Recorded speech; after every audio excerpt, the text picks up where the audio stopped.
மச்சான், என்ன மச்சான் திடீர்னு வந்திருக்க? பசிக்குதுடா, சாப்பாடு இருந்தா கொஞ்சம் குர்றா. ஏன்டா என்ன ஆச்சு? வீட்டுல அரிசி இல்லடா, காசும் இல்லடா, ரொம்ப பசிக்குதுடா, சாப்பாடு இருந்தா போடுறா. டேய் என்னடா பேசிட்டு இருக்க? என்ன பேசிட்டு இருக்க? இது உன் வீடுடா, சாப்பாடு வேணும்னு உரிமையா கேளுடா. இந்த மாதிரிலாம் கேட்டு என்ன கஷ்டப்படுத்தாத மச்சான். ரொம்ப பசிக்குது மச்சான். டேய் என்னடா ஆச்சு உனக்கு?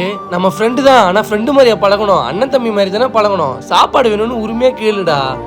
ஸ்கூல் படிக்கிறப்பலாம் எனக்கு எவ்வளவு வாங்கி கொடுத்துருக்க, உனக்கு ஒரு வாய் சோறு போட மாட்டேனாடா நானு? அவ்வளவு கேவலமா போயிட்டேனா? டேய் இங்க நீ வேற நான் வேறலாம் இல்ல, உனக்கு எது வேணும்னாலும் என்கிட்ட தாராளமா கேட்கலாம், எது வேணும்னாலும். உனக்கு சாப்பாடு போட மாட்டேனாடா நானு? வந்து உக்காரா, போட்டு எடுத்துன்னு வரேன். ஒரு வாய் சோறு போட மாட்டேனா நானு?